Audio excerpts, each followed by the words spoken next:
The Farmall Model H had been manufactured in 1940, and it had arrived at the Obermeyer farm in Logan County, Ohio, in the spring of 1941, when Chester Obermeyer had driven to the International Harvester dealer in Bellefontaine and had paid $640 in cash, the accumulated savings of 7 years of careful farming on the 112 acres his family had worked since the 1890s.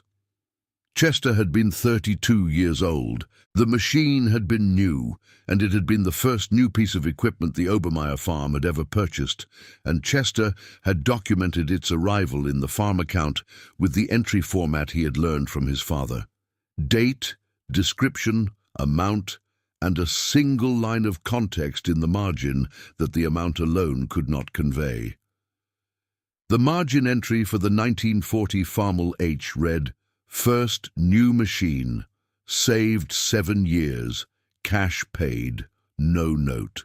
Chester had farmed the Logan County ground with the Farmall H from 1941 until the fall of 1987, when a stroke in October of that year had ended his active farming at 78 years old and had placed him in the care of his wife Edna and the limited physical capacity that the stroke had left him. He had died in March of 1989 at 80 years old. In the farmhouse on the ground, his family had worked for 3 generations, with the Farmall H in the equipment shed and the farm account on the kitchen table showing the same column structure it had shown since his father had established it in the 1920s.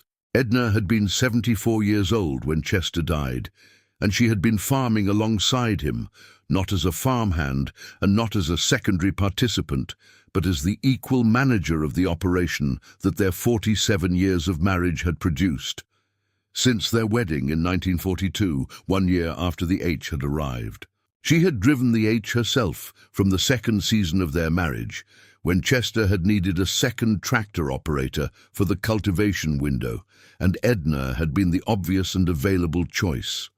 She had been driving it every planting and cultivation season since. The farm account had been in her handwriting since 1965, when Chester's arthritis had made the fine work of the account columns something that he had turned over to her with the same understated transfer of responsibility that the Obermeyer marriage had always used for tasks that moved from one partner to the other as capability and circumstance required. She had maintained it in the format Chester's father had established, with the one modification she had made in 1967, a separate column for the equipment fund that she had started after reading an extension service publication about farm succession planning, and that Chester had approved with the specific approval of a man who had always trusted his wife's instinct about what the farm account needed.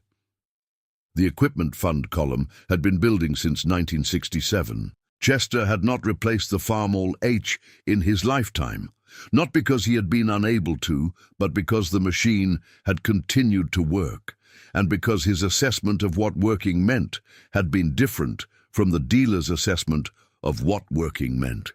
The H had been in service for 48 years at the time of Chester's death. Its service log, a composition book that Chester had started in 1941 and that Edna had continued in her own handwriting since 1987, when the stroke had made Chester's writing difficult, showed 4 decades of maintenance entries without a single season's gap and without a single major engine failure. Chester had overhauled the H's engine in 1961 at the 20-year mark of the machine's service, when the compression readings he had been taking annually since 1951 had declined to the threshold where the overhaul was justified by the economics.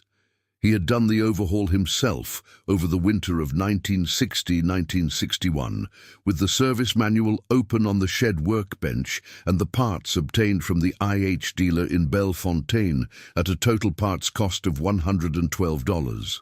The overhaul entry in the service log had noted the compression readings before and after, the specific parts replaced, the hours invested, and a single margin note that Chester had written in the composition book's back section, where he kept his observations about the machine rather than the maintenance record. 20 years, 1 overhaul. The engine is a 20-year engine. The overhaul makes it new again. The engine had behaved as a 20-year engine that had been made new again. The compression readings after the overhaul had been within 3% of the manufacturer's specification, the best readings in the log since the machine's commissioning in 1941. And the readings had remained above the functional threshold for the subsequent 28 years of Chester's operation and the years since. When Chester died in 1989, the Farmall H was 49 years old and in the maintained working condition that the service log documented without interruption. Edna had continued the maintenance in the year after Chester's death, doing the 1989 spring service herself from the service log's format, not because she had been planning for this, but because the service was due, and she knew how to do it, and the machine needed to be ready for whoever would be working the ground that season. She had leased the fieldwork to a neighboring operation in 1989, keeping the farm account's income from the lease while the equipment sat in the shed. The lease arrangement had been a practical response to her age. She was 74, and the field scale of the Obermeyer ground was at the edge of what she could manage alone. But it had been a temporary arrangement in her mind rather than a permanent one. She had a granddaughter, Laura, who had been farming ground in the adjacent county since the mid-1980s, and who had expressed interest in returning to the Logan County family ground when her own situation allowed. The community's response to the period between Chester's death in 1989 and Laura's return to primary management of the Obermeyer ground in 1994 had been what small agricultural communities produced when a widow of 74 was farming a family operation through a combination of lease income and the equipment shed's accumulated machinery. A mixture of genuine concern, practical assistance where Edna accepted it, and the specific informal commentary that assessed what was happening to the farm's equipment and the farm's future in the absence of its primary operator. The commentary about the Farmall H had been the most consistent thread in the community's informal assessment. The machine was, in 1989, 49 years old.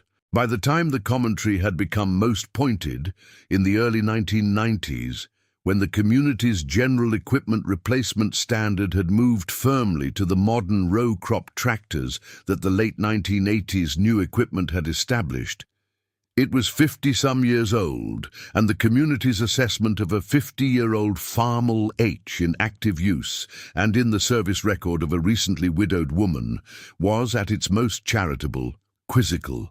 At its least charitable, it had been the specific dismissiveness that communities applied to equipment decisions that appeared to have been made by sentiment rather than by economics. The most direct version of the community's assessment had been delivered by a neighboring farmer named Hartwell at the Logan County Cooperative's spring meeting in 1991, in the way that such assessments are delivered in agricultural communities. Not with personal cruelty, but with the professional frankness of men who understand that equipment decisions have financial consequences and who believe that honest assessment of a neighboring operation's decisions is a form of community service. Hartwell had said to the men around him at the cooperative, "Edna Obermeyer is keeping that 1940 Farmall because Chester drove it for 50 years, and she can't bring herself to replace it. That is sentiment, not farming. When Laura takes over, the first thing she will need to do is sell that machine and put the money into equipment that can actually work the ground in this decade." The observation had been made without particular malice and with the professional confidence of a man who understood farm equipment economics and believed he was stating the obvious. It had reached Edna through the specific channels that agricultural community observations reached the people they were about. Through a neighbor who had been at the cooperative meeting and who had mentioned it to Edna with the apologetic manner of a messenger who did not make the message. Edna had heard the observation with the specific equanimity of a woman who had been farming for 47 years and who understood that the community's assessment of her equipment decisions was based on what was visible, The age of the machine, without access to what was not visible. The service log, the farm account, and the specific economic calculation that Chester had been making since 1941, and that she had been continuing since his death. She had not responded to the observation publicly. She had gone to the farm office and had opened the farm account to the equipment fund column and had noted the balance, which had been building since 1967, at the percentage of the annual operating surplus that she had specified, and that the lease income was maintaining at a reduced but consistent rate.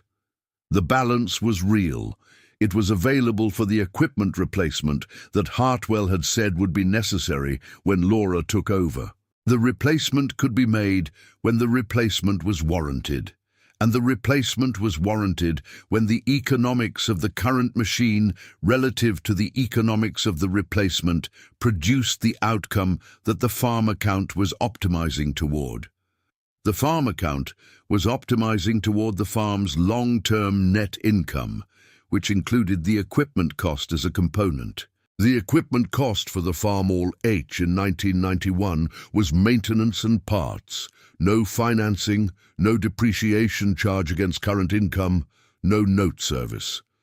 The equipment cost for a new comparable tractor in 1991 was, at the dealer's published prices and the available financing terms, approximately $8,000 per year in note service over a 7-year financing term, plus depreciation, plus maintenance. Edna had not done this calculation formally in response to Hartwell's comment. She did not need to do it formally. The calculation was implicit in the farm account's 2-column structure and the equipment fund balance that the column had been building since 1967. The fund existed because the machine that didn't require financing freed the surplus that the note service would have consumed, and the freed surplus had been flowing to the fund at 6% for 24 years. The fund was the financial expression of Chester's and Edna's decision not to finance equipment, and it had been growing at the same rate the farm account's maintenance column had been protecting. Laura had returned to primary management of the Obermeyer ground in 1994, when her own Champaign County operation had reached the point where the succession to her own children was imminent, and when the Logan County family ground's availability, Edna's age having made a transition to the next generation both appropriate and necessary, had aligned with Laura's readiness to make the return. She had been 42 years old, with 15 years of independent farm management behind her, and the specific orientation toward careful equipment economics that the Obermeyer family's farm account had established. She had sat with Edna at the kitchen table in the fall of 1993, the farm account open between them for the transition conversation that the management change required. She had gone through the columns, the income, the operating expense, the equipment maintenance, the equipment fund, with the attention of a new manager understanding what she was inheriting. She had asked about the Farmall H specifically, not because she had heard Hartwell's cooperative meeting comment, but because the H's age was visible from the equipment shed and its place in the operation's future was something the farm account's transition needed to address. Edna had said, "The H works." The service log shows it has worked without field failure for 54 years.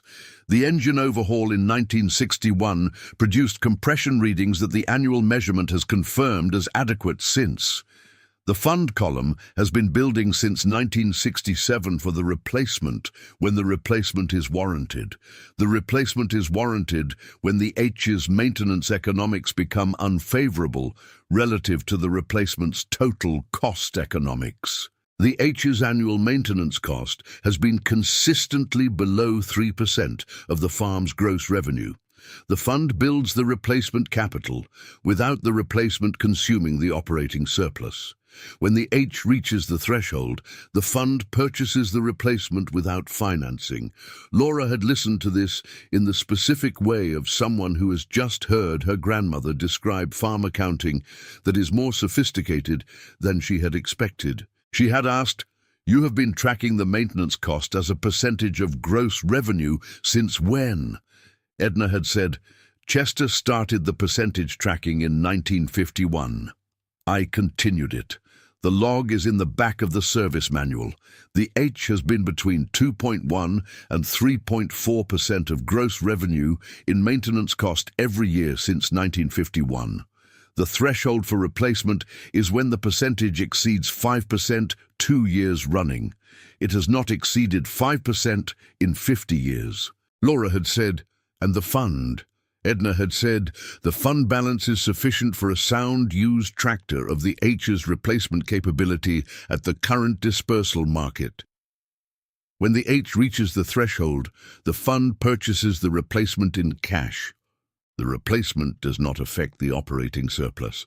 The operating surplus continues to build the next fund.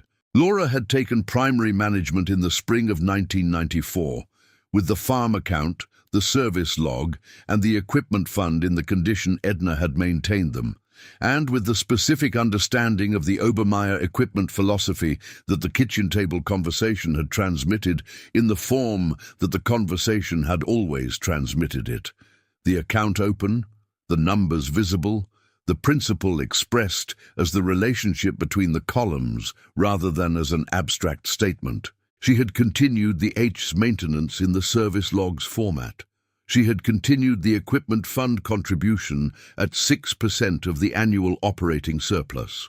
She had continued the maintenance cost percentage tracking in the service logs back pages. She had found in the first season that the H's percentage had been 2.8% of the 1994 gross revenue. Within the normal range, the machine working the field operations that its capabilities suited within the operations fleet, the service log showing no developing issues that the annual assessment had not addressed. The Logan County farming community's commentary about the Farmall H had not stopped when Laura took over management. If anything, the commentary had become more pointed in the mid to late 1990s as the agricultural expansion of that decade had produced a new wave of equipment investment in the county, and the contrast between the Obermeyer grounds mixed vintage fleet and the adjacent operations' newer equipment had become more visually striking. The H was 55, then 58, then 60 years old.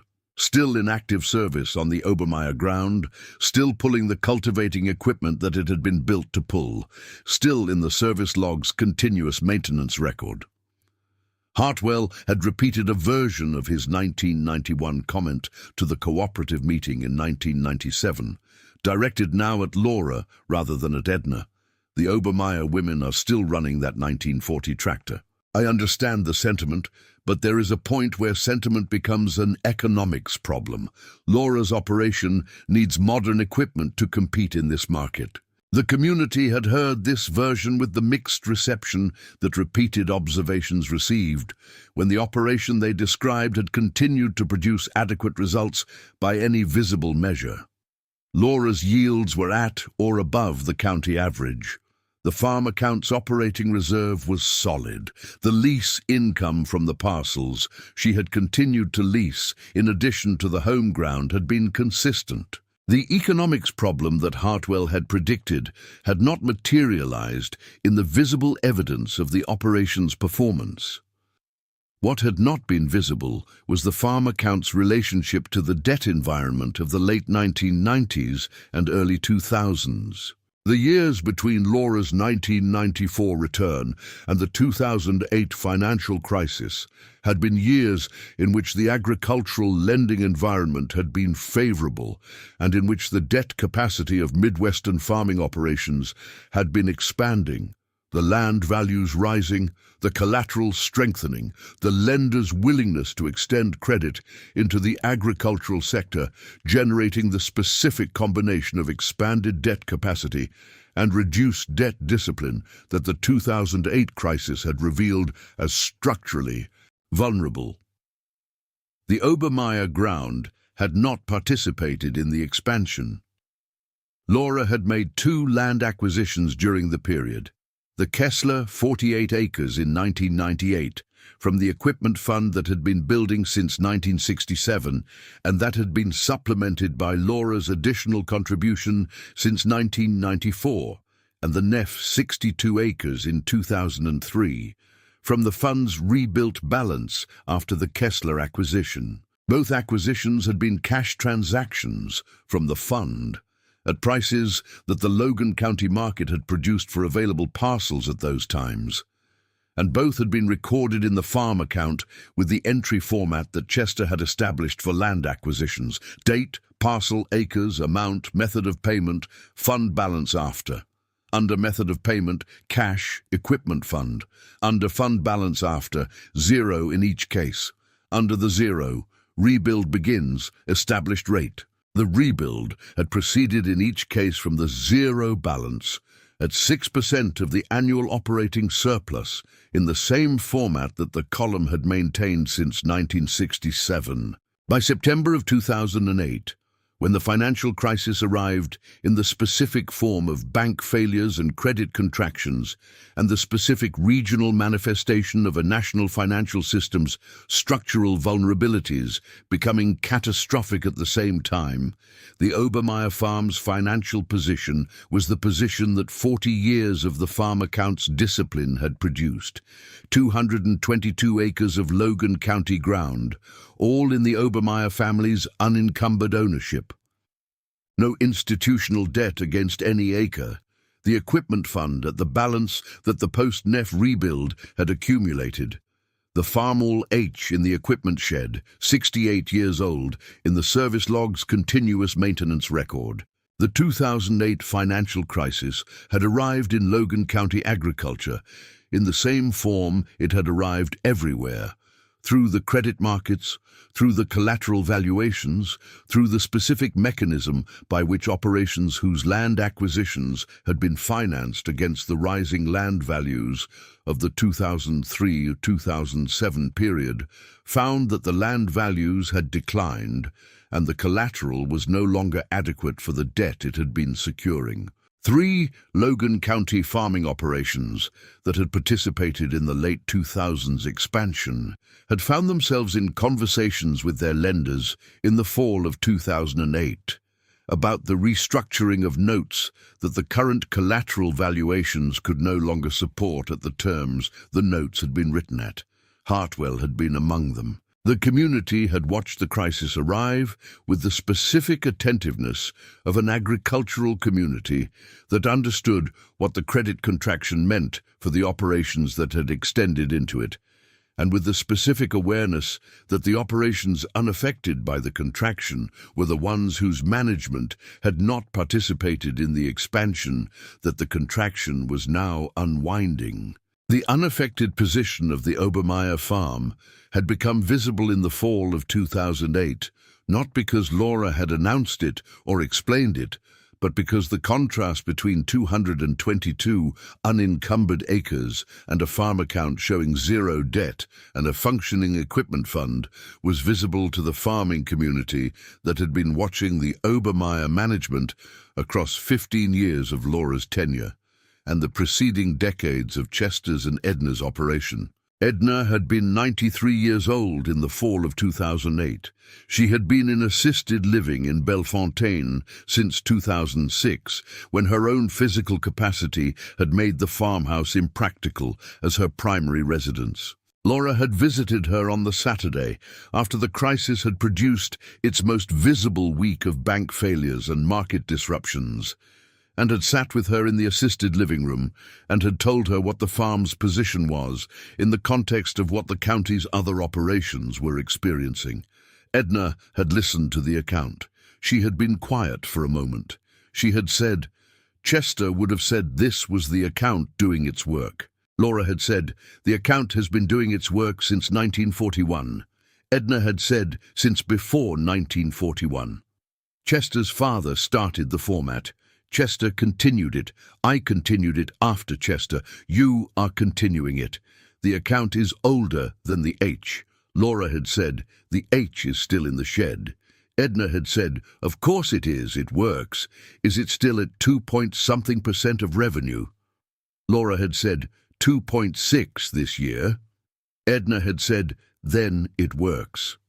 This exchange had reached the Logan County farming community through Laura's account of it, which she had given at the county cooperative's spring 2009 meeting, when the farm's 2008 financial position had been the specific subject of community conversation, and when the community had been in the mood to hear the complete account of how the Obermeyer farm had arrived at the position it was in. She had told it in full: Chester's 1941 purchase, the 7 years of savings, the no-note margin entry, the service log's unbroken record, Edna's continuation after 1989, the equipment fund from 1967, the kitchen table conversation in 1993, the 2 land acquisitions from the fund, the 2008 position of 222 unencumbered acres, and the Farmall H at 2.6% of gross revenue.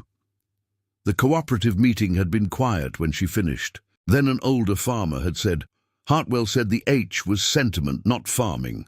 Laura had said, "The H is 68 years old and at 2.6% of gross revenue.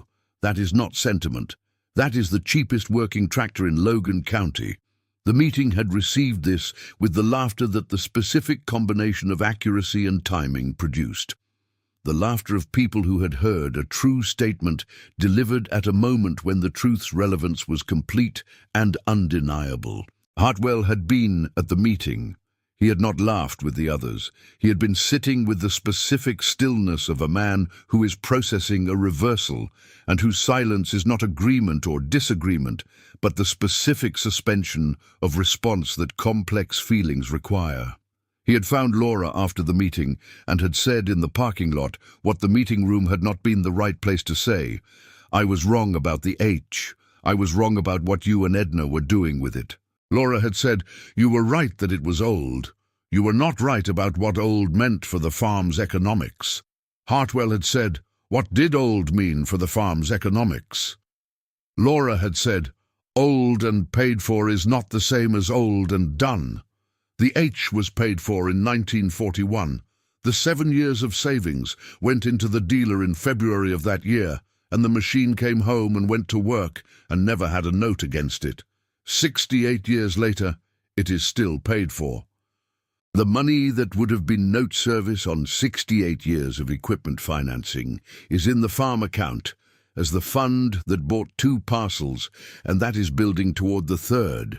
That is what old and paid for means for the farm's economics. Hartwell had been quiet. He had said, "I was calculating old in the wrong framework." Laura had said, "You were calculating old in the depreciation framework. Old equipment that is no longer worth what it was worth when it was new." The H's value in the depreciation framework has been near zero for 40 years. The H's value in the operating cost framework has been 2 to 3% of gross revenue in maintenance cost for 60 years. The depreciation framework and the operating cost framework produce different conclusions about the same machine. He had said, Chester understood the operating cost framework. Laura had said, Chester learned it from his father. My grandmother continued it. I learned it at the kitchen table with the farm account open. The framework has been in the Obermeyer farm account since before the H was purchased. The H is the machine the framework produced when the framework was applied to an equipment purchase decision. Hartwell had driven back to his own farm from the cooperative parking lot with the understanding that the framework Laura had described was the framework his own operation had never explicitly used. The calculation of what old and paid for meant relative to new and financed across the specific time horizon of a farming operation's productive life rather than the time horizon of a single equipment decision. He had opened his own farm account that evening and had looked at the equipment column, the note service entries that represented the fleet's financing cost, and had done for the first time the calculation that Chester had done implicitly since 1941. What would the note service total if it had been flowing to a land fund column since the first year rather than to the lender? The answer had been a number that the farm accounts column structure made visible. a significant sum, accumulated across the years of the fleet's financing history that had not been available for land acquisition or operating reserve or any productive use, because it had been servicing the cost of owning equipment that could have been owned without the service if the decisions had been made differently at the beginning. He had not shared this calculation publicly. He had kept it in his own farm accounts margin in the same format that every other farm account in these accounts had used for the principles that the numbers illuminated. A brief note, dated, beside the column entry that had prompted it. The margin note had been his own, from his own learning. The framework had been Chester Obermeyer's from 1941, recorded in a farm account that was still in the Obermeyer farmhouse, and that Laura was maintaining in the same format at 70 years of age, after a kitchen table conversation in 1993 had transmitted it across the generation. The Farmall H had been in the equipment shed, 2.6% of gross revenue, 68 years old. No note, no debt against any of the 222 acres. The banks had failed. The Obermeyer farm had not. The framework had been in the account since Chester's father. That was the whole account. That was everything. That was sufficient. The account continued. Into the next generation. Without debt, without hesitation. That was the whole of it. The specific texture of the years between Chester's death in 1989 and Laura's return in 1994, the 5 years when Edna had been managing the Obermeyer ground from a position of 74 to 79 years old, through a lease arrangement and a maintained equipment shed, had produced a kind of farming management that the Logan County farming community had not fully registered as management at all. From the road, it had looked like a farm in the quiet period of a generational transition. The fields leased to a neighboring operation, the equipment shed holding machines that weren't being deployed at the same scale as Chester's active years. The farmhouse occupied by a widow who was managing her affairs from the combination of the lease income and the farm accounts operating reserve. What the road had not shown was the farm accounts management across those 5 years, which had been anything but quiet. Edna had continued the equipment fund contribution from the lease income at 6%, which was the specified rate, not reduced and not deferred despite the reduced operating scale. She had continued the service log maintenance on the Farmall H at the annual interval, doing the service herself or with the assistance of the neighbor's son, who worked the leased ground and who had a practical mechanics background. She had continued the maintenance cost percentage tracking in the service log's back section.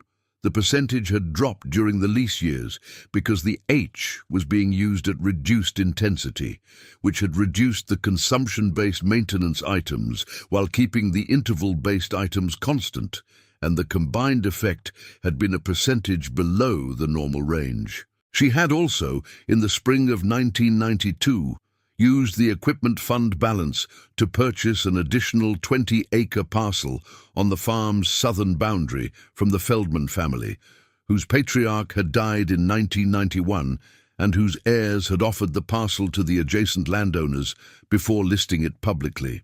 The 20 acres had been available at a price that the fund balance supported, and Edna had purchased it on the same basis that Chester had established for all the Obermeyer land acquisitions. Cash from the fund, with the fund balance going to zero and the rebuild beginning on the 1st November entry after the closing. She had been 77 years old when she purchased the Feldman 20 acres. She had made the closing in Bellefontaine on a Tuesday morning in April of 1992, driving herself in the truck that she had been driving since the mid-1970s, and had returned to the farmhouse with the deed in her coat pocket, and had gone directly to the farm account, and had made the entry in the format that Chester's father had established, and that the Obermeyer farm account had used for every land acquisition since.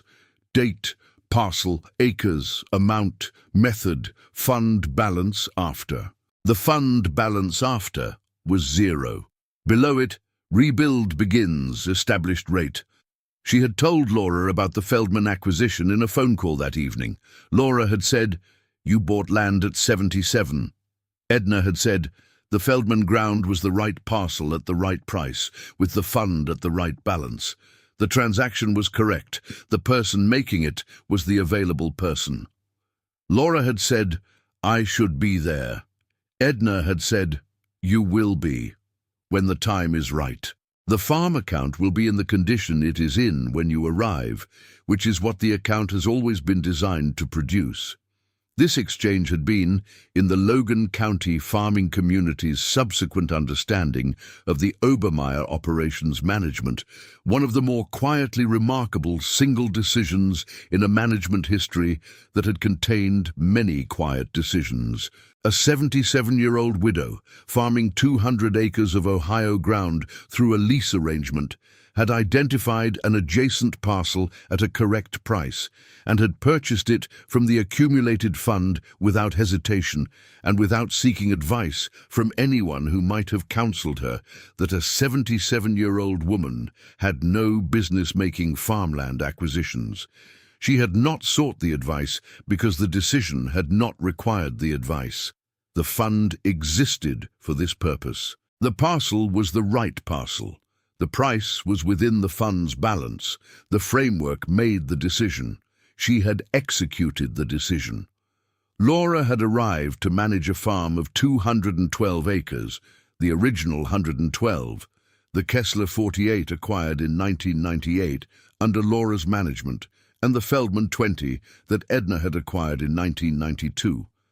The Neff 62 would bring the total to 274 by 2003. By 2008, when the financial crisis arrived, the farm was 274 acres of Logan County ground, all unencumbered, with a farm account that Edna had maintained for 24 years and Laura had maintained for 14, in the same format, with the same columns, in the same composition books that now occupied the farm office filing cabinet in a series going back to Chester's father's 1920s account.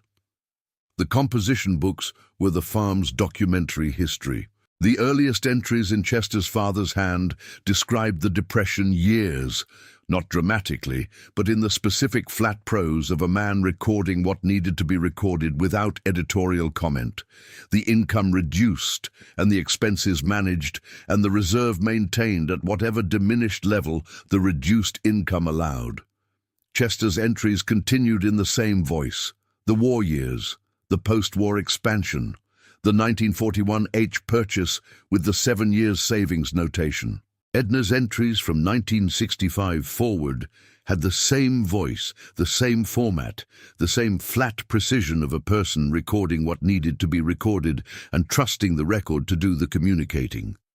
Laura had read through the complete account history in the winter of 1993-1994 before her return to primary management, not as a ceremonial review, but as the practical preparation of a new manager who needed to understand what she was inheriting. She had read from Chester's father's 1920s entries through the current 1993 entries in Edna's handwriting, and had found in the reading the specific education in the Obermeyer framework that the kitchen table conversation had transmitted in compressed form. The reading had shown her things the kitchen table conversation could not have transmitted, the specific way the framework had held through the Depression years, when the reserve had been near zero and the fund contribution had been minimal, but had continued because the minimum contribution maintained the habit even when the amount was small.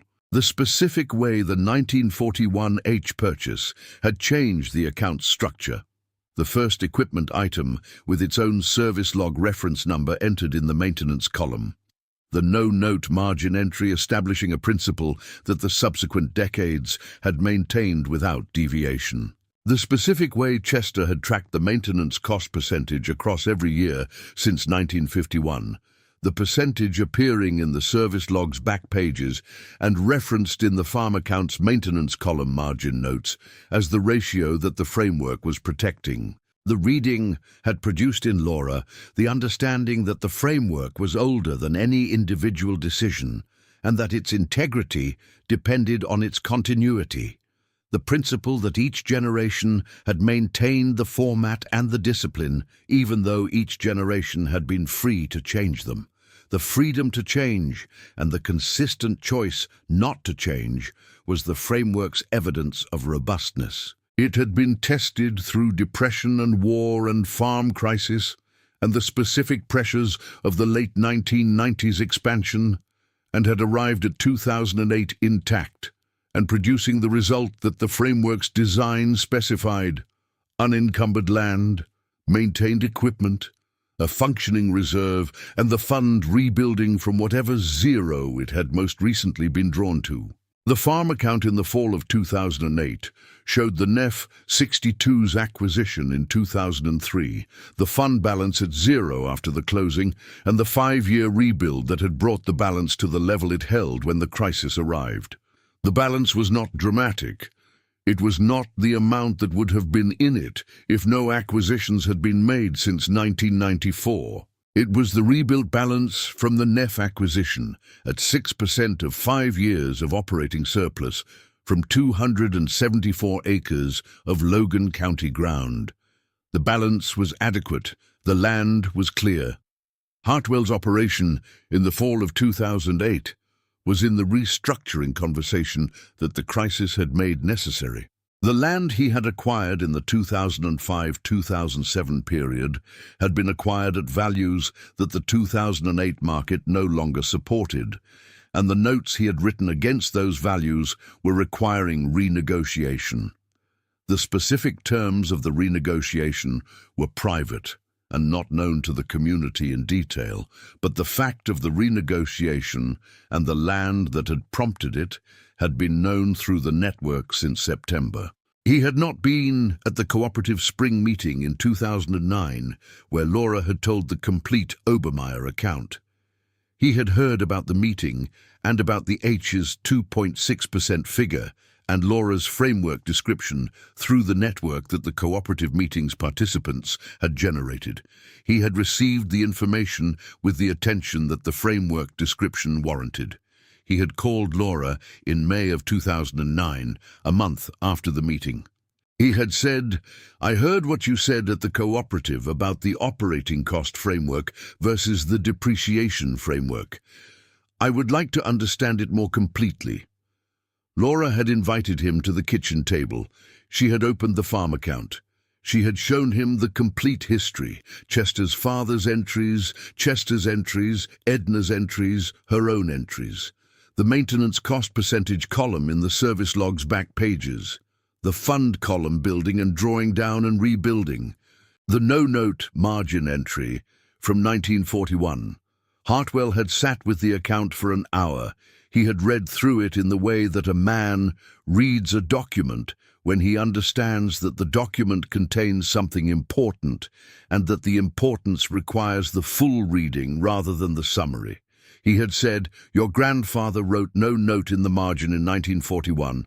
Laura had said, "He wrote it so that whoever read the account after him would know why there was no note." The decision was deliberate, not a default. He saved for 7 years and paid cash and wrote it down so the deliberateness would be preserved alongside the decision. Hartwell had said, "And every subsequent machine." Laura had said, "The H is the only machine that the Obermeyer farm has ever purchased new. Every subsequent machine has been used from the fund in cash. The fund has built from the maintenance cost savings relative to the financing alternative. The farm has been debt-free since 1941 because the 1941 decision established the framework that made subsequent decisions in the same direction natural rather than exceptional."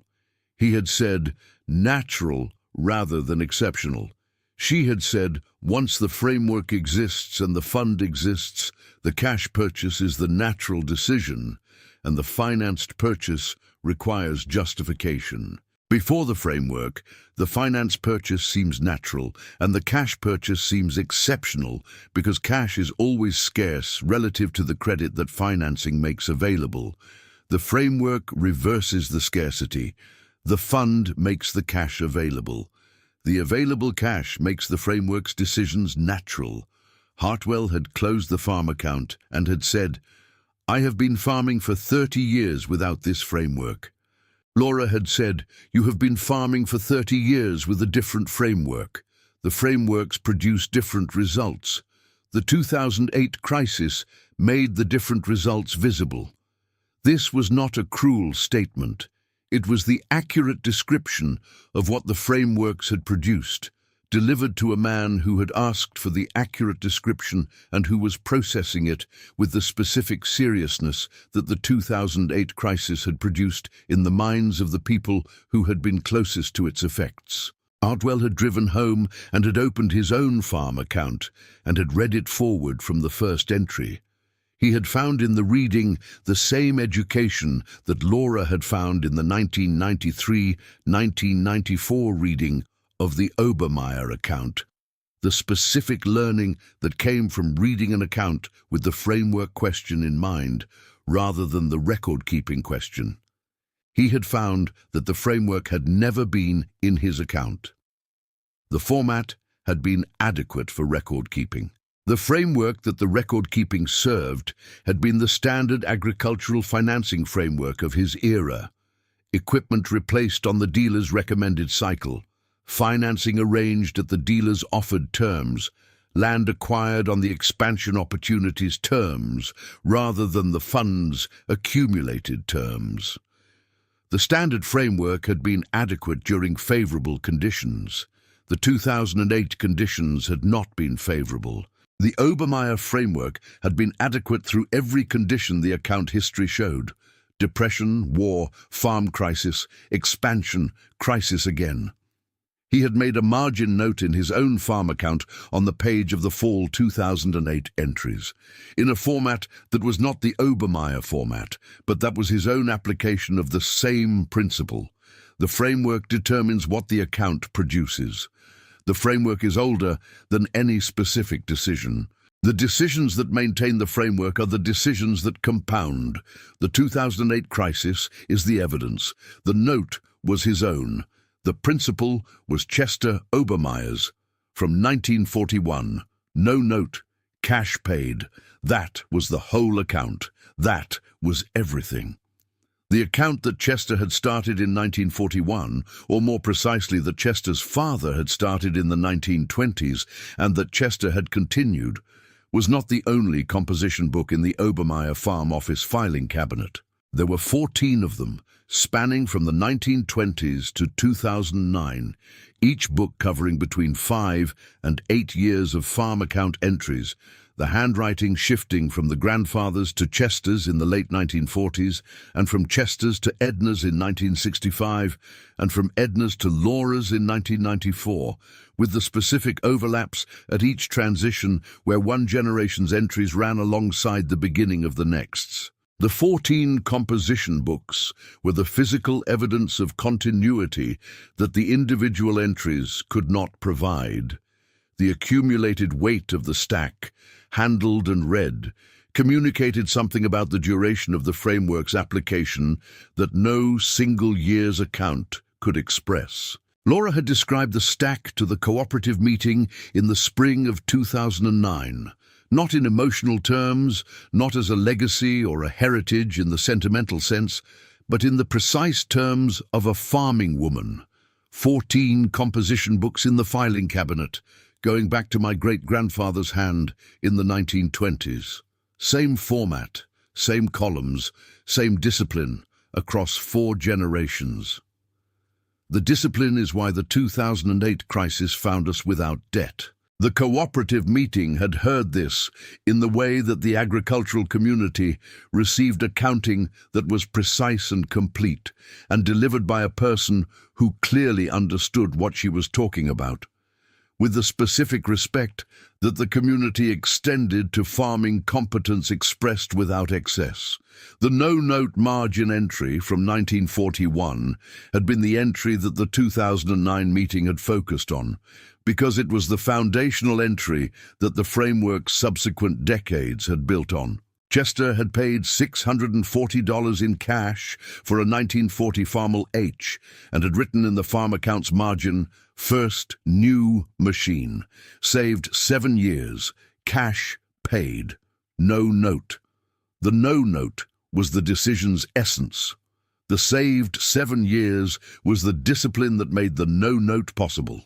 The first new machine was the context that made the margin note worth writing. This was the occasion for a principle that the farm account would preserve alongside every subsequent equipment entry.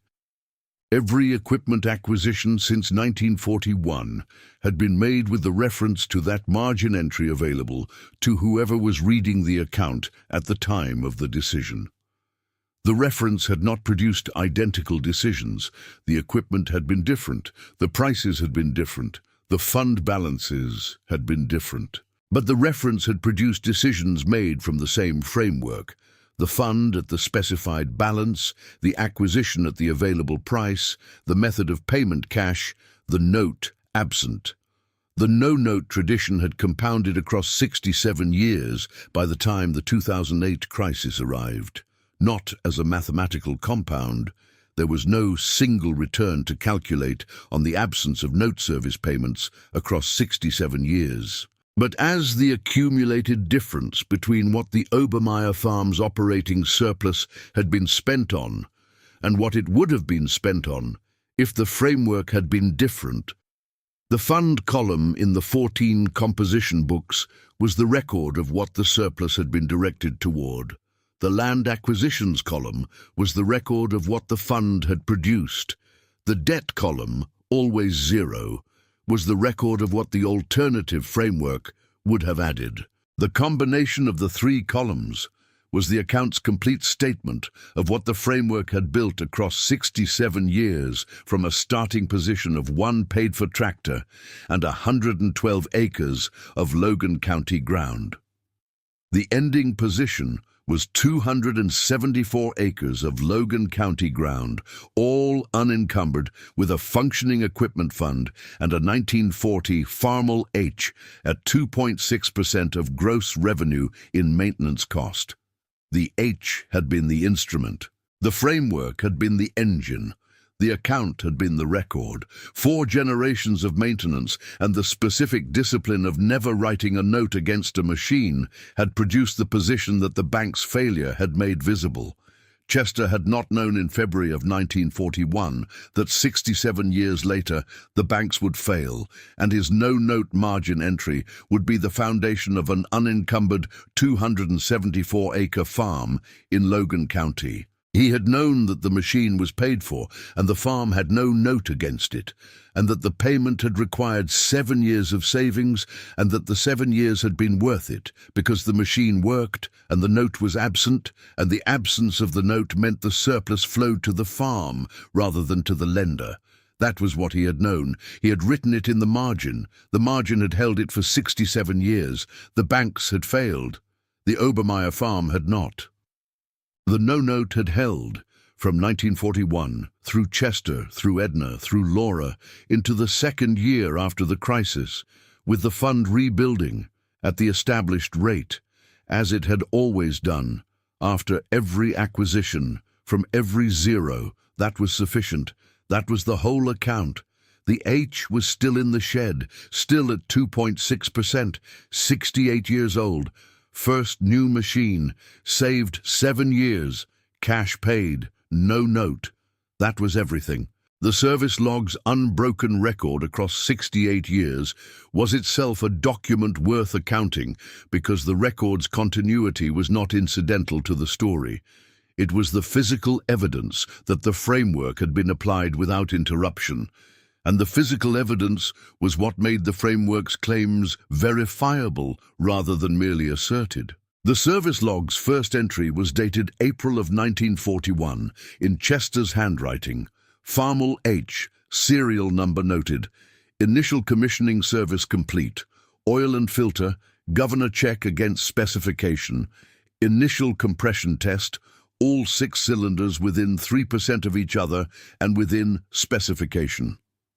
Chester had noted, beside the initial compression entry, the specific readings that the first test had produced, a baseline that the subsequent annual tests would be measured against. The baseline entry from 1941 had been visible in the composition book's pages when Laura had shown Hartwell the service log in May of 2009. Hartwell had looked at the 1941 entry and then at the most recent entry, the 2008 fall service, with its compression reading showing the specific stable trajectory of an engine maintained without exception for 67 years, and had held both pages open simultaneously, the 1941 entry in his left hand and the 2008 entry in his right, reading the distance between them. He had said 67 years of entries. Laura had said 67 years of the same interval, the same format, the same compression measurement. My grandfather started the measurement in the late 1940s because he read an extension service bulletin about the value of tracking compression trends. My grandmother continued it after he died. I continued it after I took over. The measurement produces the information that tells us whether the machine's condition is within the acceptable range or approaching the threshold that would make replacement economically correct. Hartwell had said, and it has been within the range. Laura had said, 2.6% of gross revenue this year. The threshold is 5% 2 years running. The machine has not been at 5% in 67 years of tracking. He had said, what would make it reach 5%? Laura had said, an engine failure requiring complete rebuild at the current parts prices, combined with the hydraulic system approaching the major overhaul interval in the same season. The combination of the two would push the annual maintenance cost above 5% of the farm's gross revenue. The individual items have been manageable because the service log's pattern reading has addressed each developing issue before it became an acute event. The pattern reading has been protecting the annual percentage from the spike that an acute failure would produce. Hartwell had said, the percentage is protected by the reading, not just by the maintenance. Laura had said, the maintenance and the reading are not separate. The reading identifies what the maintenance needs to address and when. The maintenance done on the reading's schedule prevents the acute events that the reading was looking for. The reading without the maintenance would produce early warning without the prevention. The maintenance without the reading would produce prevention where prevention was applied and acute events where it wasn't. Together, they produce the 67-year record. This description of the reading and the maintenance as complementary rather than separate had been the specific formulation that Hartwell had written in his own account's margin after driving home from the May 2009 kitchen table session. His margin note had read, reading identifies what maintenance addresses. Maintenance without reading prevents some. Reading without maintenance warns of everything. Together, 67 years, 2.6%, first new machine still working. He had added, Chester wrote no note in 1941. I did not write no note in my first year. The difference is what the 2008 crisis made visible. This note was private, in his own account, in his own handwriting, beside his own 2009 entries. It was not part of the Obermeyer account. It was his own account's absorption of the Obermeyer framework, made visible in his margin beside the entries that the crisis had produced. The private learning in the private account was the specific form of transmission that the Logan County farming community's 2009 experience had produced at its deepest level. Not the public cooperative meeting account, not the parking lot conversation, but the individual farmer going home and opening his own account and writing what he had understood in the margin beside his own numbers. Chester had done this in 1941. Edna had done this in 1965 when she took over the account columns. Laura had done this in the winter of 1993-1994 when she read the full account before returning to primary management. Hartwell had done this in May of 2009. The framework was transmitted through the doing, through opening the account and reading it forward, and writing the principle in the margin beside the numbers, and then making the next decision from the principle that the margin contained. The H was in the shed. The account was in the filing cabinet. The 14 composition books were in the stack. The no note from 1941 was in the first of them. The reading and the maintenance were protecting the 68th year's 2.6%. The banks had failed. The framework had not. From 1941, through 4 generations, no note, cash paid, first new machine, still the cheapest working tractor in Logan County. At 68 years old, that was the whole account. That was everything. That was sufficient.